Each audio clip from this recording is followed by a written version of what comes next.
আমার স্বামী টিটু ঘর জামাই থাকতো আমাদের বাড়িতে, কিন্তু সে ছিল অকর্মা, কোনো কাজ করতে পারত না। কিন্তু তাকে আমি অনেক পছন্দ করতাম, তাই বিয়ে করে ফেলি। আমার মেজ ভাবির সন্তান হতো না, তাই আমার মেজ ভাই সবসময় মনমরা হয়ে থাকত আর ভাবিকে বলতো তোকে ছেড়ে দিয়ে আরও একটা বিয়ে করব। কিন্তু হঠাৎ একদিন রাতে লক্ষ্য করলাম আমার স্বামী টিটু মেজ ভাবির ঘর থেকে বের হচ্ছে। তার কিছুদিন পর ভাবি মহতে যাচ্ছে। আমি তা শুনে আমার মাথা ঘুরে গেল। তাহলে কি আমার স্বামী ভাবিকে? তাহলে মূল ঘটনাটা খুলে বলি। মাঝরাতে পানি খেতে উঠে নিজের স্বামীকে মেজ ভাবির ঘর থেকে বের হতে দেখে চমকে উঠল দিবারা। মেজ ভাইয়া 4 দিন হলো ঢাকায়, এখন ভাবি একা ঘরে। আমার স্বামী এত রাতে মেজ ভাবির ঘরে কি করতে গিয়েছিল সেটা জানার জন্য আমার মাথায় ঘুরপাক খাচ্ছে। এই ঘরের দিকে স্বামীকে আসতে দেখেই দরজা ভিজিয়ে দিয়ে বিছানায় উঠে ঘুমানোর অভিনয় করল দিবারা। তার স্বামী দরজা ঠেলে সন্তর্পণে হেঁটে এসে বিছানায় তার পাশে শুয়ে পড়ল। দিবারা এই বাড়ির মেয়ে, তার স্বামী ঘর জামাই। দিবারা জানে কোনো রকম অপরাধ করলে তাকে সহ তার স্বামীকে এই বাড়ি থেকে বের করে দিবে ভাইয়েরা, তাই এই ব্যাপারে আর কোনো কথা বলে না দিবারা। পরের দিন সারাদিন মুখ কালো করে রাখলেও তার স্বামী টিটুকে এই বিষয়ে কিছুই জিজ্ঞেস করে না সে। তারপরের রাতে দিবারা আর কিছুতেই ঘুমাতে পারে না। তার বিশ্বাস তার মেজ ভাই যতদিন শহরে আছে প্রতি রাতেই বোধহয় তার স্বামী মেজ ভাবির ঘরে গেছে। কিন্তু ঘরে গিয়ে কি করলো এটা তো আমি দেখি নাই, শুধু দেখতাম মেজ ভাবির ঘরে যেত। কেন যেত দিবারার মনে সন্দেহর সৃষ্টি হলো। তার বিশ্বাসকে সত্যি প্রমাণিত করতেই যেন ধীরে ধীরে টিটু দিবারার পাশ থেকে গড়িয়ে মেঝেতে নামল। এরপর পা টিপে টিপে ঘরের দরজা খুলে বাইরে চলে গেল। রাত এখন কয়টা হবে? 1টা, 2টা। টিটু কোনো কাজ না জোগাড় করতে পারায় ভাইদের উপর নির্ভর করেই বেঁচে আছে তারা দুজন। দিবারা টিটুর এই অর্থ উপার্জনের অক্ষমতাটাই পুষিয়ে দেয়, সারাদিন গাধার মতো বাড়ির কাজ করে। সারাদিন কাজ করায় শরীর এতই ক্লান্ত হয় যে সারা রাত মরার মতো ঘুমায় দিবারা। কয়বার টিটু তাপ্পড় দিয়েও দিবারার ঘুম ভাঙাতে পারেনি। তাই রাতে যে দিবারা জেগে থাকতে পারে এমন কোনো ভয় তার ছিল না বলা যায়। আর এই সুযোগে মেজ ভাবির ঘরে যেত। কিন্তু কেন যেত তা আমি কিছুই জানতাম না। পরদিন রাতে দিবারা ঘুমায়নি। সে রাতে জেগেছিল তার স্বামী কি করে তা জানতে। তখনই দেখল দিবারার স্বামী বিছানা থেকে ধীরে ধীরে উঠে গেল। ঘর থেকে বের হয়ে মেজ ভাবির ঘরে গেল। কিছুক্ষণ পর মেজ ভাবির ঘর থেকে চিৎকার শোনা যাচ্ছে। মনে হচ্ছে ভাবির এক অন্যরকম চিৎকার। আমি ভাবতে থাকলাম কি হতে যাচ্ছে এখানে। আমি কিছুটা আন্দাজ করতে পারলাম না আসলে ওই ঘরে কি হচ্ছে। টিটু চলে যেতেই বালিশে মুখ গুজে ফুপিয়ে কেঁদে উঠল দিবারা। সে তার স্বামীকে কত ভালোবাসে। সে কিনা করে সারাদিন তার জন্য, আর সে কিনা তার সাথে বিশ্বাসঘাতকতা করতে পারে। দিবারা ভাবল ওই ভাবির ঘরে কেন আমার স্বামী টিটু যায়, এটা আমার যে করে হোক জানতে হবে। পরের 2 রাত অনেক চেষ্টা করেও জেগে থাকতে পারল না দিবারা। সারাদিনের কাজের ধকলে এতই ক্লান্ত থাকত যে মাঝরাত পর্যন্ত বিছানায় শুয়ে জেগে থাকা তার পক্ষে অসম্ভব ছিল। তারপরে যখন মেজ ভাই চলে এলো তখন থেকে দিবারা কিছুটা নিশ্চিন্ত হলো। তারও কয়েকদিন পর এক রাতে গভীর ঘুমে ঘুমিয়ে রয়েছে দিবারা। অনেক ধাক্কাধাক্কি করে তাকে উঠালো তার স্বামী টিটু। ঘুম জড়ানো ক্লান্ত কণ্ঠে দিবারা বলল, কি হয়েছে? এত রাইতে ডাকেন কেন? লাইটটা একটু জ্বালাও তো। সারাদিন কাম কইরা কুল পাই না। উনি আছেন তার চিন্তায়, এখন ঘুমান। এই বাড়ির সবচেয়ে অবস্থাপন্ন বলা যায় মেজু ভাই শহীদকে। তার স্ত্রীও অবস্থাসম্পন্ন ঘরের মেয়ে। শহীদ মিয়ার বড় চালের আড়তের ব্যবসা। গ্রামের দিকে হলেও শহীদের ঘরটা দেখার মতো। ইট সিমেন্টের দেয়াল আর টিনের দোচালা। তার ডান পাশে 2টো ইটের তৈরি ছাপড়া ঘরে থাকে ছোট ভাই বাদল আর বড় ভাই জলিল।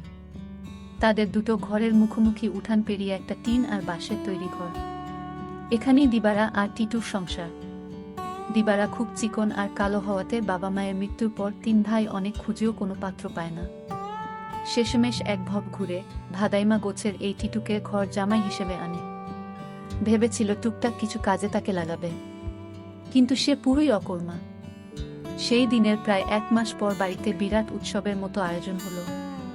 দিবারার ছোট ভাইয়ের 2টা আর বড় ভাইয়ের 3টা সন্তান হলেও মেজো ভাই বিয়ের 4 বছর পরেও সন্তানের মুখ দেখতে পারেননি।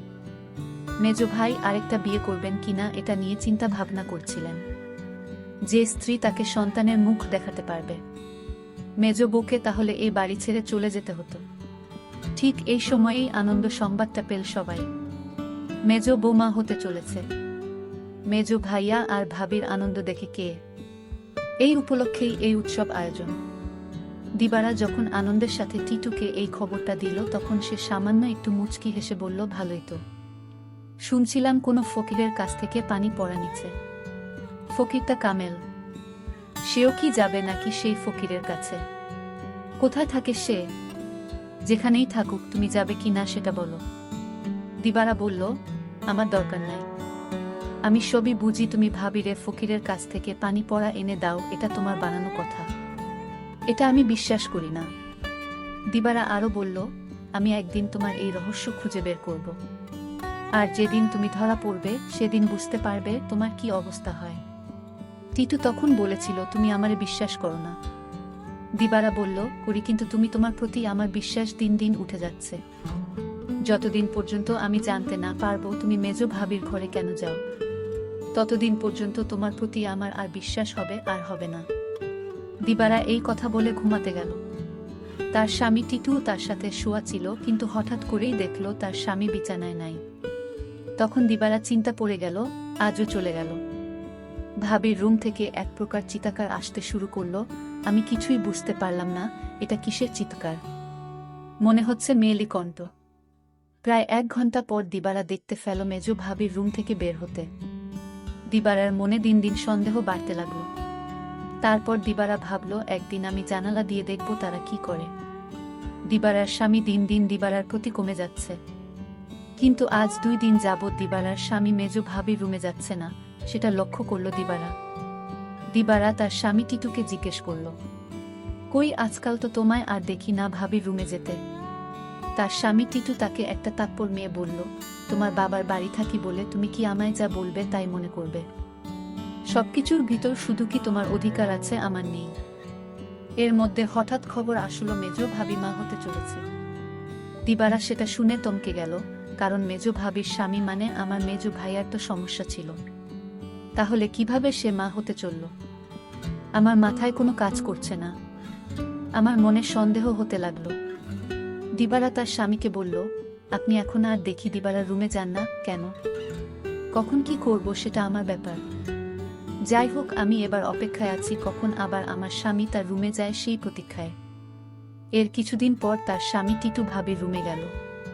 তারপর আমি জানালা দিয়ে যা দেখলাম তা দেখে আমার চোখ ছানা বড়া হয়ে গেল।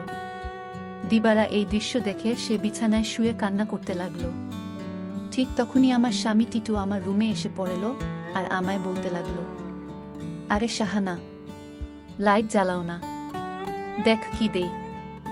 বিরক্ত হয়েই বিছানা থেকে নেমে লাইট জ্বালালো দিবারা। তারপর চকিতে এসে বসল। টিটু তার সবগুলো দাঁত বের করে হেসে পাঞ্জাবির পকেট থেকে এক জোড়া চুড়ি বের করল। আরেকটু কাছে আসো, পরায়া দেই।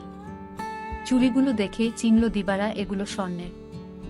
আর এর মালিক যে মেজো ভাবি ছাড়া কেউ না, তাও সে ভালো করে জানে।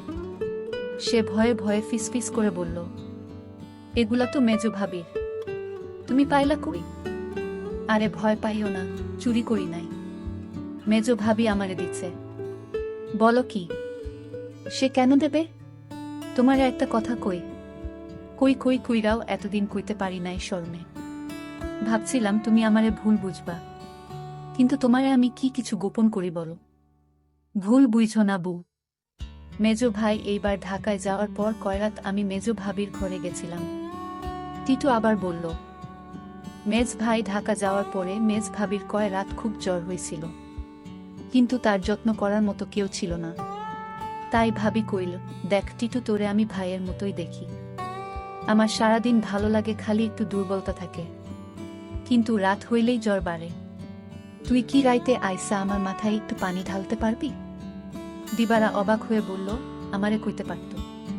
ছোট ভাবি, বড় ভাবি আছে, তোমারে কইল কেন? আমারে সারা দিনে জ্বরের কথা একবারও কইল না। টিটু মুখটাকে মলিন করে বলল, দেখলা, সব আমার কপালের দোষ। আমি জানতাম তুমি আমারে সন্দেহ করবা। আমি কি আর মাইনসে বিশ্বাস পাওয়ার যোগ্য?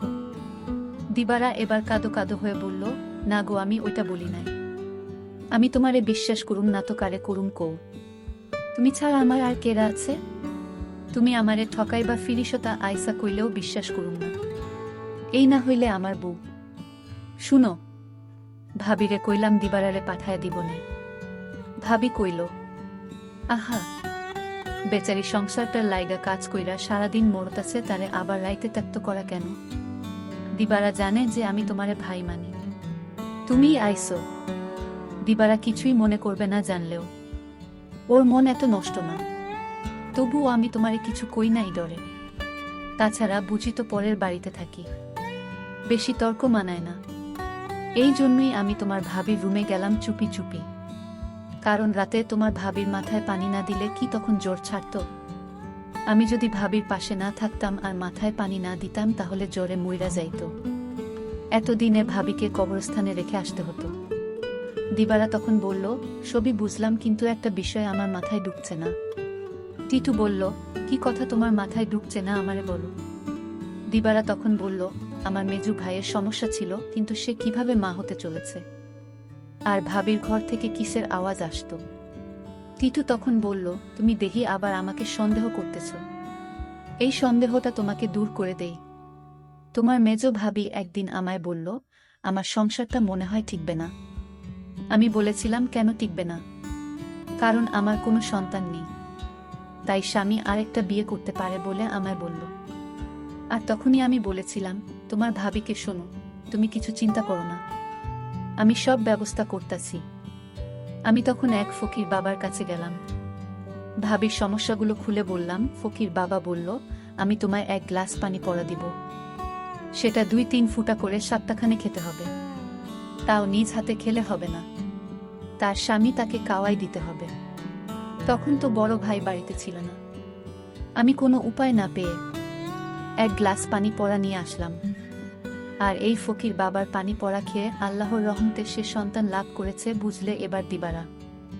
আর তোমার ভাবির ঘর থেকে যে শব্দ আসতো সেটা ছিল এলইডির শব্দ। তুমি তো শুধু শুধু আমায় সন্দেহ করতে। দিবারার চোখ ভিজে উঠে।